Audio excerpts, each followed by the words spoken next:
ماں بہن کی گالیاں دیتے رہو گے.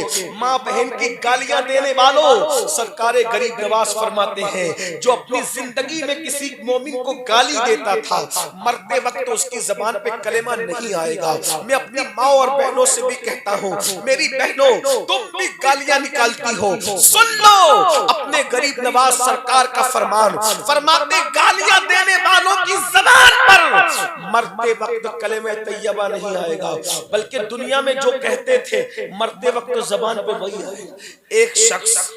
ایک شخص مر رہا تھا. فقیہ ابو اللہ سمرقندی فرماتے ایک شخص مر رہا تھا. مرتے مرتے لوگ کہتے تھے کلمہ پڑھ کلمہ پڑھ.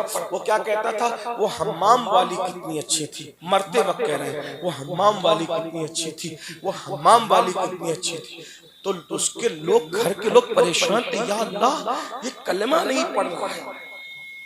سب کی دعائیں نا مرتے وقت زبان پہ کلمہ آئی. ایسے نہیں آتا ایسے نہیں آتا. یہ بہت آسان نہیں ہے جو لوگوں نے دین کو کھیل تماشا سمجھ رکھا ہے. ایسے کلمہ نہیں آتا.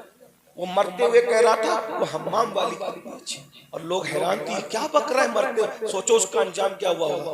اس کے دوستوں میں سے کسی گہرے دوست سے پوچھا یہ حمام والی کا کیا مسئلہ ہے. کہا یہ لڑکیوں کا بڑا رسیہ تھا یہ عورتوں کا بڑا شوقین تھا اور یہ اس چکر میں رہتا تھا کہ کوئی عورت مل جائے اور اس کے ساتھ اپنی ہوس پوری کرے بدی کرے بدکاری کرے.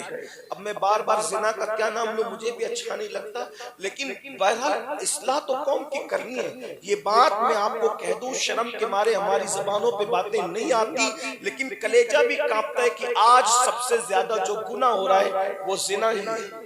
16 سال کے لڑکے اور لڑکیاں اس گندگی میں مبتلا ہو بلکہ ہمارے کان تک تو یہاں تک باتیں پہنچتی. آپ کے یہاں ایسا ماحول نہیں ہوگا لیکن ہمارے کان تک پہنچتی ہے کہ بھابھی کے ساتھ دیور مکالہ کر رہا ہے سسر بہو کے ساتھ مکالہ پڑوسی پڑوسی کے ساتھ مکالہ کر رہا ہے. اللہ کا خوف اٹھ گیا ہے. مرنے کا تصور بھول گئے ہیں. آخرت کا تصور بھول گئے ہیں. قبر میں جانے کا تصور بھول گئے ہیں. فرعون اور نمرود بھی حیرت میں ہوں گے کہ قوم اتنی بھی بگڑ سکتی ہے.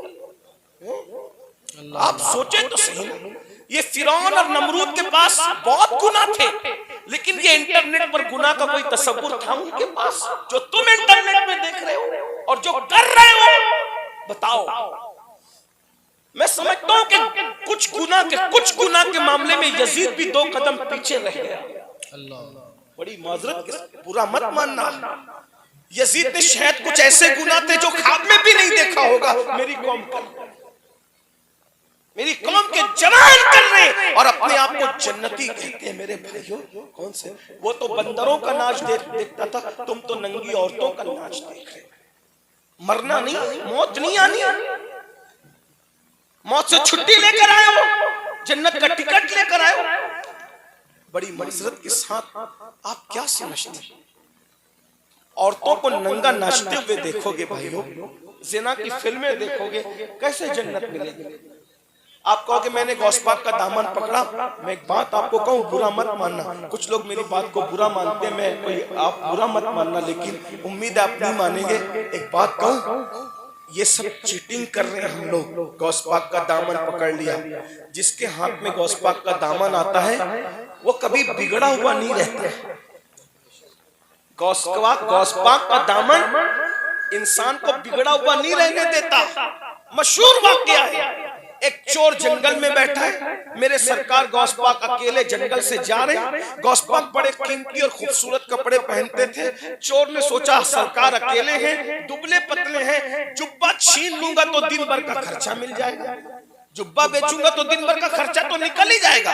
رات بھر میں کچھ ملا نہیں. پیچھے سے گیا سرکار کو کمزور سمجھ کر کے. اب غوث پاک کو کمزور سمجھا تھا اس بندے نے لیکن جیسے پیچھے سے گیا جبہ پکڑا اتارنے کی نیت سے تو جیسے پیچھے سے جبہ پکڑا میرے سرکار کے ہاتھ اٹھ گئے. عرض کی اللہ عبد القادر کا دامن تھام لیا ہے لاج رکھنا. عبد القادر کا دامن تھام لیا ہے لاج رکھنا.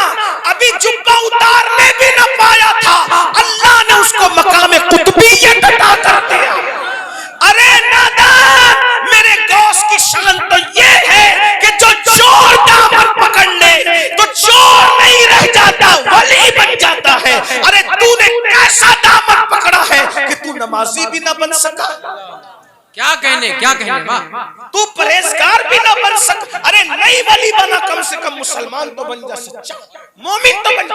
دامن غوث الورا میں آج بھی کوئی کمی نہیں ہے، کوئی پکڑ کر تو دیکھ، چیٹنگ نہ کرو، مکر نہ کرو، مکاری نہ کرو، صرف زبانی دعوے نہ کرو، سچی بات کرو، منافقت کی طرف نہ جاؤ، اللہ کے بندو سچائی کی طرف آؤ۔ مرنا ہے مرنا، موت آنی ہے، موت ان کی تلواریں سر پہ لٹک رہی ہے، کون کب جائے گا کوئی گارنٹی، تیاری کر لو، مرنے سے پہلے موت کی تیاری کر لو، مرنے سے پہلے موت کی تیاری کر لو۔ عرض یہ کر رہا تھا، سیدنا عمرو ابن عاص کہتے ہیں سینے پہ ایسا لگتا ہے کہ زمین اور آسمان کے بوجھ سے زیادہ بوجھ ہے، پھر کہتے ہیں میرے بیٹے جب مرنے والا مرتا ہے نا تو ایسا لگتا ہے جیسے وہ ناک سے سانس نہیں لے رہا ہے، ایسا لگتا ہے جیسے وہ سوئی کے ناکے سے سانس لے رہا ہے۔ سوچو کیسا، اگر زکام ہو جائے، زکام ناک بند ہو جاتی ہے تو کتنی تکلیف ہوتی، نیند نہیں آتی، جب مرتے وقت یہ ہوگا کہ آدمی سوئی کے ناکے سے ایسی سانس لے رہا ہوگا تو اس کا کیا بنے گا؟ فرمایا بیٹا اسی پہ بس نہیں میرے بیٹے، میں تجھے موت کی تکلیف اور نہیں بتا سکتا، بس اتنا سمجھ لے کسی کے پیٹ میں ببول کا درخت اگا دیا جائے اور نیچے سے زور سے کوئی طاقت والا کھینچے تو کیا حالت ہوگی، ایسی حالت مرنے والے کی ہوتی ہے۔ موت بتائی نہیں جاتی کتنی تکلیف ہوتی ہے، یہ موت ہے میرے بھائی، ہمیں گزرنا اس گھاٹی سے۔ یہ کس کی موت ہے؟ مجرموں کی، غداروں کی، فاسقوں کی، گنہگاروں کی، نافرمانوں کی، اور نیکوں کی موت وہ بھی سن لیں تاکہ آپ ایک رخ نہ سن کے جائیں دوسرا رخ بھی سن لیں۔ میرے آقا فرماتے مومن کی، نیک لوگوں کی موت کیسی ہوتی، دو مثال دی، کیسی؟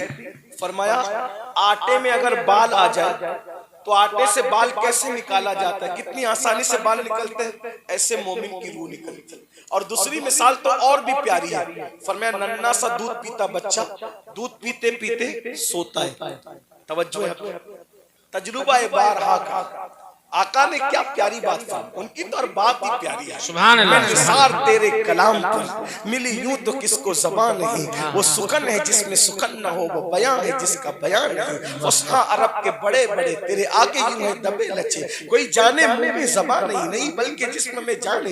آقا فرماتے سچے نیک مومن کو موت کیسے آتی ہے، ایسے جیسے ننھا سا دودھ پیتا بچہ دودھ پیتے پیتے سو جاتا ہے اور ماں کا پستان اس کے منہ سے چھوٹ جاتا ہے، بچے کو خبر بھی نہیں ہوتی، ایسے مومن کی روح نکلتی ہے۔ کیسے نکلتی؟ ادھر حضور کا جلوہ دیکھ رہا ہوتا ہے، ادھر اس کی روح نکل رہی ہوتی ہے۔ اب بتاؤ اس کو خبر ہوگی موت کی، کوئی خبر ہوگی؟ ارے حضرت یوسف کا جلوہ سامنے ہو اور انگلیاں کٹ جاتی ہے لیکن انگلیاں کٹنے کی خبر نہیں ہوتی، اگر یوسف سامنے ہو تو انگلیاں کٹنے کی خبر نہ ہو، اور جانے یوسف سامنے ہو تو روح نکلنے کے وقت خبر کیسے ہو سکتی ہے؟ ارے جب کوئی دنیا سے جاتا ہے عاشق رسول تو حضور اس کے سرحانے خود تشریف لاتے ہیں۔ میرے امام کہتے ہیں جان تو جاتے ہی جائے گی، قیامت یہ ہے اب یہاں مرنے پہ ٹھہرا ہے نظارہ تیرا، اب یہاں مرنے پہ ٹھہرا ہے نظارہ تیرا۔ مرتے وقت بھی زیارت کراتے ہیں اور قبر کے اندر بھی زیارت کراتے ہیں، سبحان اللہ۔ سوچو تو صحیح، پھر موت کتنی خوبصورت ہو جاتی ہوگی۔ میں تو لوگوں کو کہتا ہوں ارے مومن کے لیے، عاشق کے لیے تو مدینے جانے میں جتنی خوشی ہوتی ہے اس سے زیادہ خوشی مر جانے میں ہوتی ہے، کیونکہ مدینے جاؤ تو گنبد نظر آتا ہے اور مومن مر جاتا ہے تو گنبد والا نظر آتا ہے۔ واہ واہ واہ واہ، زندہ باد زندہ باد، سبحان اللہ سبحان اللہ۔ آج پھولے نہ سمائیں گے کفن میں آسی، قبر کی شب ہے کس گل سے ملاقات کرو، بس ان کے وفادار بنو، حضور سے وفا کرو۔ آخری بات تذکر، حضور سے وفا کر لو۔ اتنے ٹھاٹ سے سوؤ گے نا قبر میں، بادشاہ بھی اپنے محل میں ایسے نہیں سوتا ویسے قبر میں سو۔ اب آپ کو بتاؤں کیسے ٹھاٹ سے سو گے، قرآن پیش کرتا ہوں۔ قرآن، حضور سے وفا، ایک بات حضور سے وفا کرو۔ آپ کی قبر بادشاہ کے محل سے قیمتی ہوگی، بادشاہ کے جتنے خدام نہیں ہوتے اندر اس سے زیادہ تمہارے خدام، بادشاہ کو نرم گدوں ویسا گدا نہیں ملتا جیسا گدا تمہیں ملے. کوئی لفاظی نہیں کر رہا ہوں, بہت نارمل سی بات کر رہا ہوں قرآن حدیث کی روشنی میں. ایک بات بتاؤں, دیکھو اللہ کیسے سلاتا ہے وفاداروں کو قبر میں. قرآن میں سورہ کہف کے اندر اصحاب کہف کا ذکر کیا گیا. چند نوجوان تھے حضرت عیسیٰ کی وفا میں. توجہ ہے نا, بس بات اینڈ ہو رہی ہے, آخری بات ہے. توجہ, سب کی توجہ. حضور سے وفا کرو, آمنہ کے لال سے وفا کرو, سچی وفا کرو. کیسے سو گے؟ بادشاہ اپنے محل میں جتنے ٹھاٹ سے نہیں سوتا, انشاءاللہ قبر میں اس سے زیادہ ٹھاٹ اور آرام سے سو گے. قرآن کی تفسیر میں کہ چند نوجوان وفائے عیسیٰ میں اپنا ایمان بچانے کے لیے گھر سے نکلتے ہیں, اور گھر سے نکلتے اور غار میں جا کے سو جاتے. اللہ نے ان کو کتنا سلایا؟ 300 سال تک سلایا. کتنا؟ 309 سال تک ان کو سلایا. 309 سال, 309 اتنے سال سلایا. اور کیسے سلایا؟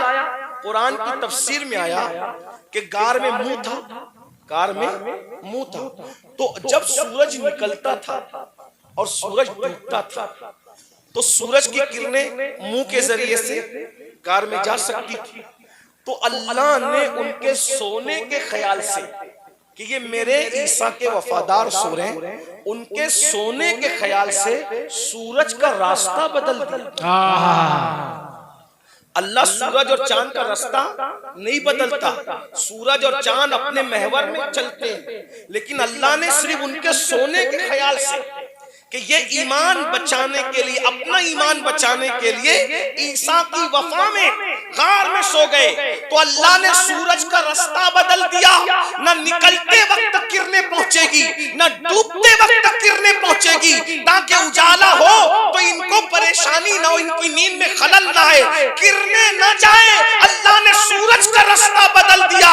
ارے مسلمانوں بتاؤ, جو عیسیٰ سے وفا کر کے صرف اپنا ایمان بچائے, قدرت اس کو اتنے ٹھاٹ سے سلاتی ہے. جو جان عیسیٰ محمد الرسول اللہ سے وفا کر لے, اللہ اس کو کتنے ٹھاٹ سے سلائے گا.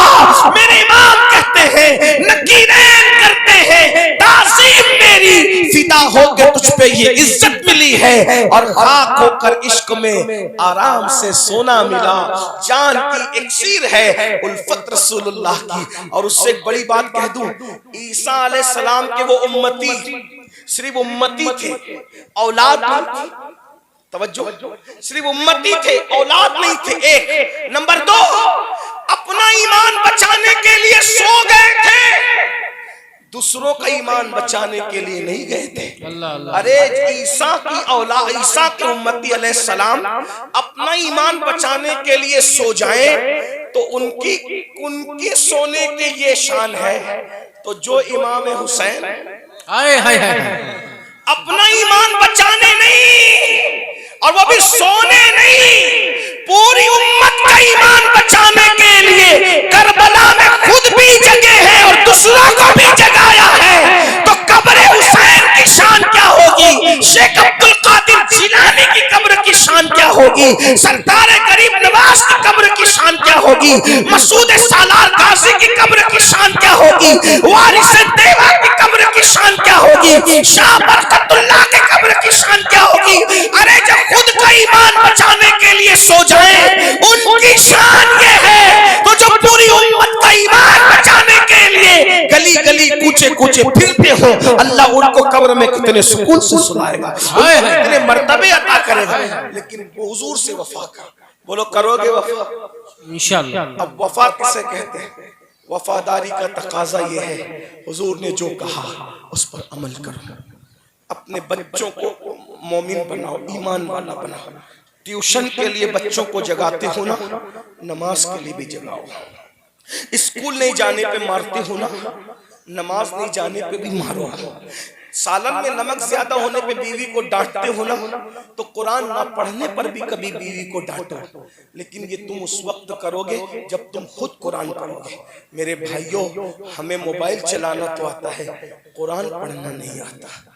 قرآن پڑھنا نہیں آتا. سوچو ہم کیسے مسلمان ہیں, ہمیں قرآن پڑھنا نہیں آتا. اور جو قرآن نہیں پڑھتے ان کا حال کیا ہے بتا دوں. حضور سب کی شفاعت کریں گے. جس کی شفاعت کوئی نہیں کرے گا اس کی شفاعت کون کرے گا؟ حضور کریں گے. ٹھیک ہے. میرے امام کہتے ہیں شفاعت کرے حشر میں جو رضا کی, سوا تیرے کس کو یہ قدرت کی. واہ واہ واہ واہ. حضور کی سب کی شفاعت. اب آپ ایک بات سن لیں, حضور سب کی شفاعت کریں گے, لیکن کچھ ایسے کم نصیب ہوں گے حضور جن کی شفاعت کی بجائے شکایت کریں. اللہ اللہ توجہ کرو, میں اپنے علماء کو سبق سنا رہا ہوں, ان کی توجہ چاہتا ہوں. سب کی شفاعت اور ان کی, حضور فرماتے ہیں حضور کس کی شکایت کریں گے پتہ ہے؟ آقا فرماتے ہیں جو قرآن نہیں پڑھتے, جنہوں نے قرآن چھوڑ دیا, میں قیامت کے دن اپنے اللہ کی بارگاہ میں اس کی شکایت کروں گا, اے اللہ یہ وہ قوم ہے جس نے قرآن چھوڑ دیا تھا. اب آپ مجھے بتائیں جب شفاعت کرنے والا شکایت کرنے پر آ جائے تو ہمیں کون بخشوائے گا؟ اللہ اللہ.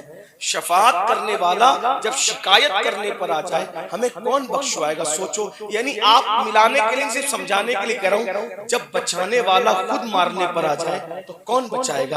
اللہ اکبر. صرف میں نے سمجھانے کے لیے کہا, ملانے کے لیے نہیں. اب شفاعت کرنے والا شفیع جب شکایت کرے گا, بولو قرآن کبھی پڑھا ہے؟ ذرا اپنے آپ میں ڈوب کے سوچو. مرنا ہے بھائیوں. آج سے پہلے ہم نے قرآن کب ہاتھ میں لیا تھا؟ سوچو. کچھ لوگوں کو تو قرآن پڑھنا نہیں آتا. صوفیاء کرام ہمارے بزرگان دین فرماتے ہیں جس نے دنیا میں قرآن پڑھنا نہیں سیکھا وہ قیامت کے دن اندھا اٹھایا جائے گا. قرآن پڑھنا سیکھو. بوڑھے ہو گئے ہو تو بھی قرآن پڑھنا سیکھو. اپنے بچوں کو قرآن پڑھنا سکھاؤ, اپنی بچیوں کو قرآن پڑھنا سکھاؤ. آپ لوگوں میں سے بہت لوگوں کو قرآن پڑھنا نہیں آتا. بھائی قرآن تو اپنی جگہ, ہمیں تو کلمہ پڑھنا بھی نہیں آتا بھائیو. ہم نے کلمہ بھی نہیں سیکھا, ہم کیسے مسلمان ہیں بھائیو؟ مرنا ہے, مرو گے قبر میں جاؤ گے, وہاں اعمال پوچھے جائیں گے. کوئی خاندان, کوئی ڈگری اور کوئی آپ کون تھے اور کیا تھے, آپ کے باپ دادا کیا تھے, کچھ نہیں. کیا لایا ہے ایمان کے بعد وہ بتا. اور ایک بات بتاؤں, کتنی نازک ہے وہ بارگاہ. بس اینڈ کر رہا تھا اپنی گفتگو کو, کتنی نازک ہے وہ بارگاہ. کوئی چیٹنگ وہاں نہیں چلے گی, کوئی رشوت نہیں چلے گی, کسی کا منہ نہیں دیکھا جائے گا. کتنی نازک ہے. اللہ تعالیٰ نے حضرت عیسیٰ علیہ السلام کو مردہ زندہ کرنے کا معجزہ عطا کیا. اللہ تعالیٰ نے حضرت عیسیٰ علیہ السلام کو مردہ زندہ کرنے کا معجزہ عطا کیا. تو عیسیٰ علیہ السلام ایک قبر پر گئے اور جا کے مردہ زندہ کیا. تو مردہ زندہ ہوا. جب آپ نے کہا قم بإذن اللہ تو مردہ زندہ ہوا. وہ کھڑے ہو کے باہر نکلا, اس نے کہا کیا قیامت آ گئی؟ تو حضرت عیسیٰ علیہ السلام نے کہا نہیں بھائی قیامت نہیں آئی, اللہ نے مردہ زندہ کرنے کا معجزہ دیا, میں عیسیٰ ہوں تو میں نے تجھے زندہ کر لیا. تو بتا کیا حال ہے؟ اب سنو غور سے, بہنیں بھی خاص توجہ, سب لوگ غور سے سنو دھیان سے. کیا حال ہے قبر میں؟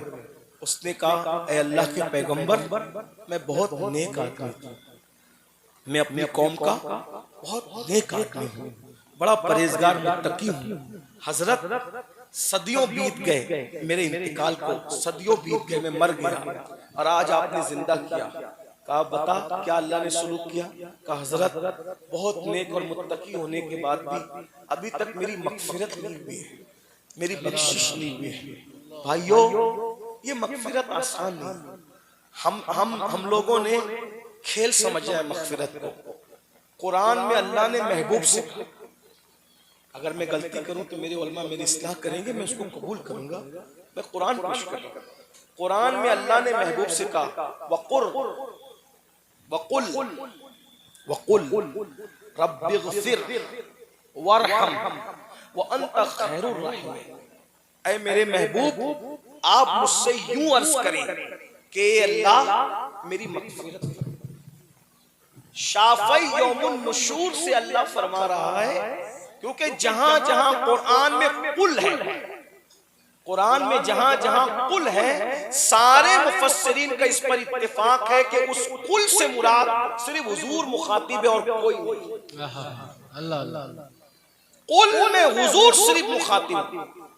وَقُلْ رَبِّ اغْفِرْ, اے محبوب یوں کہیے اے میرے رب، رب اغفر، میری مغفرت فرما، جو بخشے بخشائے ہیں، جن کے قدموں کا صدقہ جنت ہے، جو ہر گناہ سے پاک ہے، معصوم ہے، گناہ جس کے قریب سے کبھی گزر کر بھی نہیں گیا، خطا جس کے قریب سے کبھی گزر کر بھی نہیں گئی، تصور گناہ بھی کبھی گزر کر نہیں گیا۔ تعلیم امت کے لیے اس رسول سے کہا جا رہا ہے، آپ کہیں کہ اللہ میری مغفرت فرما، اور تو بے شک رحم فرمانے والا اور مغفرت فرمانے والا ہے، اور تو بہت رحم کرنے والا ہے۔ آپ سے پوچھتا ہوں، کیا ہم مغفرت بھی مانگتے ہیں اللہ سے؟ پہلی بات تو اللہ سے کچھ مانگتے ہی نہیں، ٹائم ہی نہیں اللہ سے مانگنے کے۔ ہم سیاسی لیڈروں کے دروازے پہ بھکاری بن کر کے کھڑے ہیں، ہم سیٹوں کے دروازے پہ بھکاری بن کے کھڑے ہیں۔ کتنا نادان ہے انسان، تو بھکاریوں کے سامنے بھیک مانگ رہا ہے اور بادشاہ کے پاس نہیں آتا۔ جب تک مسلمان خدا کی چوکھٹ سے وابستہ تھے، ان کو کسی کے آگے مانگنے کی ضرورت پیش نہیں ہے۔ میں تو آپ سے کہتا ہوں اللہ کے بندو، اگر بیٹی کو رشتہ نہیں آتا، روزی نہیں ہے، پریشانی ہے، آؤ جب سب سو جائیں تو 2 رکعت وضو کرو اچھے سے اور 2 رکعت نماز پڑھو۔ کب پڑھو؟ جب سب سو جائیں۔ اللہ تو جاگ رہا ہے، میں جاگ رہا ہوں۔ کیا بات، تو سونے سے پاک ہے، مجھے نیند آتی ہے، لیکن آج میں اس لیے نہیں سویا کہ میرا اللہ جاگ رہا ہے۔ بادشاہوں کا بادشاہ، شہنشاہوں کا شہنشاہ، داتاؤں کا داتا، رب الارباب، جس نے انبیاء کی جھولی بھری، جس نے اولیاء کی جھولی بھری، جس نے صحابہ کی جھولی بھری، ارے میرا اللہ وہ ہے جو زمین کو پھاڑ کر کے اس ننھے سے دانے سے پودا پیدا کرتا ہے، جو دن کو سمیٹ کر رات لاتا ہے، رات کو سمیٹ کے دن لاتا ہے۔ اپنے اللہ کی قدر کرو، تم نے خدا کی قدر نہیں کی، وما قدر اللہ حق قدری، اللہ کی قدر نہیں کرتے۔ ارے سب کے آگے بھکاری بننے والوں، بیٹی کو رشتہ نہیں، پریشان ہو، کروٹیں بدل رہے ہو، روزی نہیں، روٹی نہیں، اولاد نہیں، کیا مصیبت ہے؟ 2 رکعت نماز پڑھو اچھا وضو کر کے، اور پورے یقین سے خدا کی بارگاہ میں گڑ گڑاؤ۔ مراد نہ پوری ہو تو پھر کہنا، بس ایک ہی کام کرنا، اپنے نبی کو وسیلہ بنا لینا، پنجتن پاک کو وسیلہ بنا لینا، حضور کے والدین کو وسیلہ بنا لینا، خلفائے راشدین کو وسیلہ بنا لینا، غوث و خواجہ کو وسیلہ بنا لینا، اللہ کے نیک بندوں کو وسیلہ بنا کے مانگو، نہ ملے تو پھر کہنا۔ کچھ لوگ کہتے ہیں نہیں حضرت ہم گنہگار ہیں، یہی تو مایوسی ہے۔ اقبال نے کہا تھا، بتوں سے تجھ کو امیدیں، خدا سے نامیدی، بتوں سے تجھ کو امیدیں، خدا سے نامیدی، مجھے بتا تو صحیح اور کافری کیا ہے؟ پھر اور کفر کسے کہتے وہ تو بتا دو۔ گڑ گڑانا سیکھو، اللہ سے رشتہ مضبوط کرنا سیکھو۔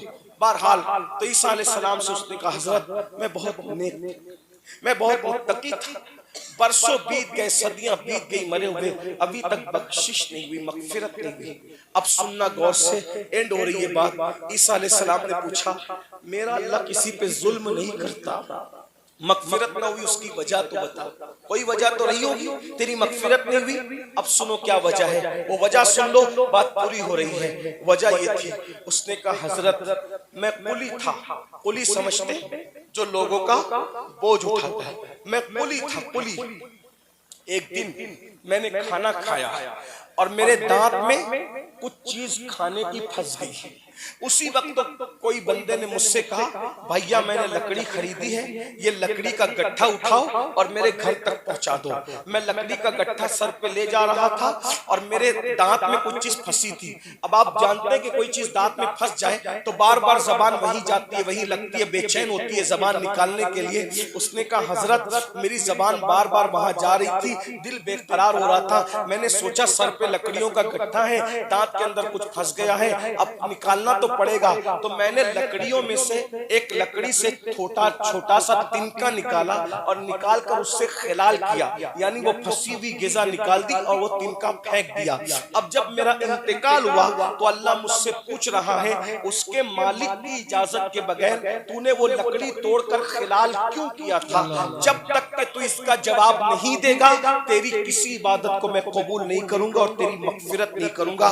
جواب دے تو نے اس سے اجازت کیوں نہیں لی تھی؟ خلال کھانے کی چیز نہیں، اجازت کے بغیر لکڑی توڑ کر، کتنی لکڑی خلال کے لیے توڑی جا سکتی ہے؟ ذرا غور کرو، کتنی لکڑی توڑی جا سکتی ہے؟ پھر اس نے کھایا نہیں، لکڑی کھانے کی چیز نہیں ہے، خلال کر کے پھینک دیا۔ اللہ فرما رہا ہے تو نے اجازت کے بغیر وہ خلال کیسے کیا تھا؟ اس کی مغفرت رکی۔ ہم تو کروڑوں روپے کھا کے قرضہ لے کے دبا کے بیٹھے، دینے کا نام نہیں لیتے، بہنوں کا حصہ ہڑپ کر لیا، دینے کا نام نہیں، بھائیوں کا حصہ ہڑپ کر لیا، دینے کا نام نہیں، یتیم بھتیجوں کا بھانجوں کا حصہ کھا گئے، دینے کا نام نہیں، کرانہ دکان سے قرضہ لے کر کے پھر دوسری دکان بدل دی، دینے کا نام نہیں۔ کچھ لوگ تو ایسے لے کے کھاتے ڈکار بھی نہیں لیتے۔ اب تو لوگ حج اور عمرہ کی بھی رقم کھا جا رہے ہیں، کسی کو کچھ پڑی نہیں ہے۔ الیکشن کے موقع پر لیڈر حرام کا دے رہے کہ حلال کا دے رہے، ووٹ کے نام پر ہزاروں لے کر کے کھا رہے، یعنی کدھر سے بھی آنا چاہیے، یہ جہنم بھرنا چاہیے، حل من مزید۔ سوچتے نہیں کہ قبر میں جانا ہے۔ آقا فرماتے ہیں پیٹ کی آگ کو قبر کی مٹی کے سوا کوئی چیز نہیں بھر سکتی۔ اللہ جب ایک خلال پوچھے بغیر کر لو تو اللہ پاک اس کے مالک سے نہیں پوچھا تھا، اس پر مغفرت نہیں فرما رہا ہے۔ ہم نے کیا کیا کیا ہے؟ اس لیے بھائیوں بہت مشکل جگہ ہے، بڑی کٹھن جگہ ہے جس کو آخرت کہتے ہیں۔ جنت آسان بھی نہیں ہے، جنت مشکل بھی نہیں ہے۔ اللہ کی بارگاہ میں توبہ کرو، آخرت کی جتنی تیاری کر سکتے ہو کر لو۔ پتہ نہیں زندگی کا یہ ٹمٹماتا ہوا چراغ کب بجھ جائے، کوئی بھروسہ نہیں ہے۔ دیکھو یہ مت سوچو کہ بوڑھے ہو جائیں گے تو نیک بنیں گے، بوڑھے ہو جائیں گے تو متقی بنیں گے۔ آنے میں ترتیب ہے، آنے میں ترتیب ہے، جانے میں کوئی ترتیب۔ پہلے دادا آئے تھے، پھر ابا، پھر پوتا، پھر پر پوتا، یہ ترتیب ہے۔ لیکن جانے میں ضروری نہیں ہے کہ دادا ہی جائیں گے، دادا رہ جائیں گے ابا بھی جا سکتے ہیں، ابا دادا رہ جائیں گے پوتا بھی جا سکتا ہے، ابا دادا پوتا رہ سکتے ہیں، پر پوتا بھی جا سکتا ہے، اس کی شان ہے۔ اس لیے جلد سے جلد سدھرو، توبہ کرو، توبہ کا دروازہ بند ہونے سے پہلے توبہ کرو۔ موت کی آخری ہچکی تک اللہ نے توبہ کا دروازہ کھلا رکھا ہے ہمارے لیے۔ اللہ کو مناؤ، سب سے آسان کام اللہ کو منانا ہے۔ نمازی بنو، نماز کے پابند بنو، حرام سے بچو، دیندار بنو، نیک بنو، سچ بولو، عورتوں پہ ظلم مت کرو، بیٹیوں پہ ظلم مت کرو، کسی کو گالی مت دو، پڑوسی کی حق تلفی مت کرو، کسی کا قرضہ لو تو ادا کرو، امانت میں خیانت مت کرو، چیزیں بیچ رہے ہو تو اس میں ملاوٹ مت کرو۔ اس طرح زندگی گزارو اور پیور سچی زندگی گزارو۔ انشاءاللہ جب دنیا سے جاؤ گے تو لوگ تمہارا جنازہ دیکھیں گے کتنی دھوم سے نکلتا ہے۔ انسان آئے نہ آئے تمہارے جنازوں میں فرشتے شریک ہوں گے انشاءاللہ تبارک و تعالی۔ اللہ کو منا لو، اس کی آمنہ کے لال سے وفاداری کر لو۔ اللہ پاک کی بارگاہ میں دعا ہے اللہ سب سے پہلے مجھے عمل کی توفیق دے دے اور آپ سب کو عمل کی توفیق دے۔ گفتگو کے درمیان کوئی غلطی ہو تو اللہ معاف کر دے۔ ایک سوال کروں ایک سوال کروں کہ نہیں کروں؟ سوال بتاؤ، کر سکتا ہوں سوال؟ میری بات کتنے لوگ مانتے ہیں؟ اٹھائیں بھی، ممبر والوں سے بھی ادب کے ساتھ ذرا میری بات مانتے سب؟ دیکھو ذرا میں چیک کروں، اٹھاؤں، سب مانتے کہ نہیں؟ بھائی بولو، جواب دو، مانتے کہ نہیں مانتے؟ مانیں گے میری بات؟ میں نے پون گھنٹہ تقریر کی اور کرنا چاہتا ہوں، لیکن مجھے جانا ہے تقریباً بہت دور، 350-400 کلومیٹر کا سفر کرنا ہے اور مجھے وہاں بھی پروگرام میں پہنچنا ہے۔ یہ سید بادشاہ تشریف لائے تھے، ہمیں حکم دیا تھا آنے کے لیے۔ میری عادت ہے کہ میں علماء اور سادات کی بات نہیں کاٹتا، تو ہم آ گئے اور الٹا سفر ہمیں پھر کرنا ہے اور شاید اب جاتے جاتے پتہ نہیں کتنا ٹائم لگے، اللہ کی مرضی۔ لیکن دل یہ تھا کہ سید بادشاہ کا دل خوش کر دیں، یہ خوش ہو جائیں گے، ان کے نانا خوش ہو جائیں گے، اپنا کام بن جائے گا۔ تو آپ میری بات مانتے ہیں نا؟ سب لوگ مانیں گے؟ یہ محفل ابھی ختم نہیں ہوئی، یہ محفل ابھی چلے گی۔ ہماری مجبوری ہے کہ ہمیں جانا ہے، آپ کی تو کوئی مجبوری نہیں ہے۔ تو اب یہاں سے اتر کے میں جاؤں گا، لیکن نہ اوپر والوں میں سے کوئی کھڑا ہوگا نہ نیچے والوں میں سے کوئی کھڑا ہوگا۔ اگر آپ نے میری ایک بات مانی تو میں سمجھ جاؤں گا کہ آپ میری پوری تقریر پر عمل کریں گے. آہا. اور اگر آپ میری ایک بات نہیں مانیں گے تو پون گھنٹے کی تقریر پہ کیا عمل کریں گے؟ تو میں سوچوں گا آیا بھی ایسے ہی اور گیا بھی ایسے ہی. تو بولو کتنے لوگ میرے پیچھے اٹھ کے بھاگیں گے؟ ذرا ہاتھ اٹھا دو کتنے لوگ اٹھ کے بھاگیں گے؟ کوئی نہیں بھاگے گا، سب لوگ بیٹھے رہیں گے. آگے کا پروگرام ابھی میں آیا تو اسماعیلی صاحب ذاکر اسماعیل صاحب نے کہا کہ حضرت میں تو 2 گھنٹے سے ابھی تک میرا نمبر نہیں آیا. تو ابھی تک اتنے سب لوگ ہیں ان کے نمبر نہیں آئے. تو یہ بھی تو مہمان ہے، جیسے میں مہمان ہوں یہ بھی مہمان ہے. مہمان مہمان ہی ہوتا ہے. ہمیں سب کو سننا ہے. اگر میری مجبوری نہیں ہوتی تو میں بھی سب کو سن کے جاتا. اب میں چیک کرتا ہوں اس علاقے کا نام کیا ہے. دیکھو پھر آپ تو ناکام ناکام ناکام ناکام. نہیں کوئی نہیں اٹھے گا بھائی، سمجھے ذرا بات کو. آپ لوگ اٹھیں گے؟ آپ کا امتحان ہے، اٹھیں گے آپ؟ میں ذرا چیک کرتا ہوں. السلام علیکم. آپ کی گاؤں کا نام کیا ہے؟